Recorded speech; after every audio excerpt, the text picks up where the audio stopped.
আসসালামু আলাইকুম। সবাই কেমন আছেন? আশা করি সবাই ভালো আছেন। আমিও আলহামদুলিল্লাহ ভালো আছি। আজকে আপনাদের মাঝে শেয়ার করব কীভাবে আমি বাসায় গরুর মাংস রান্না করি। প্রথমে একটি পাত্রে আমি গরুর মাংস নিয়ে নিলাম পেঁয়াজ কাঁচামরিচ পরিমাণ মতো। তারপরে দিয়ে দিব লং, এলাচি, দারচিনি, তেজপাতা। তারপরে দিব আদা বাটা, রসুন বাটা, টক দই। গরুর মাংস টক দই দিলে আবার একটু ভালো টেস্ট আসে। তারপরে দিয়ে দিব মরিচ গুঁড়ো,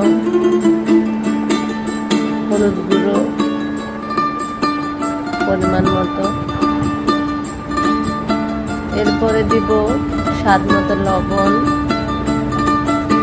তারপরে দিয়ে দিব গরুর মাংসের মশলা।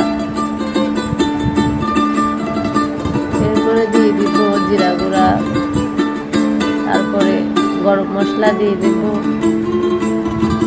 গরম মশলা পরিমাণ মতো দেওয়ার পর সরিষার তেল দিয়ে দিব পরিমাণ মতো, যেহেতু মাংস অল্প। এরপরে দিয়ে দিব সয়াবিন তেল পরিমাণ মতো, দিয়ে দিলাম সয়াবিন তেল। এবার ভালো করে মাংসটাকে ম্যারিনেট করবো, একদম মাংসের ভিতরে যেন ভালো করে ঢুকে যায় মশলাগুলো। ভালো করে ম্যারিনেট করে আমি 10 মিনিট ঢেকে রাখবো। তারপর আমি অফ ক্যামেরায় মাংসগুলো বসিয়ে দিলাম। এই যে দেখেন মাংসটা মাশাআল্লাহ কত সুন্দর কালার আসতেছে। এই যে এটা হলো আমার ফাইনাল লুক। দেখেন কত সুন্দর কালার আসছে, মাশাআল্লাহ অনেক টেস্ট হয়েছে।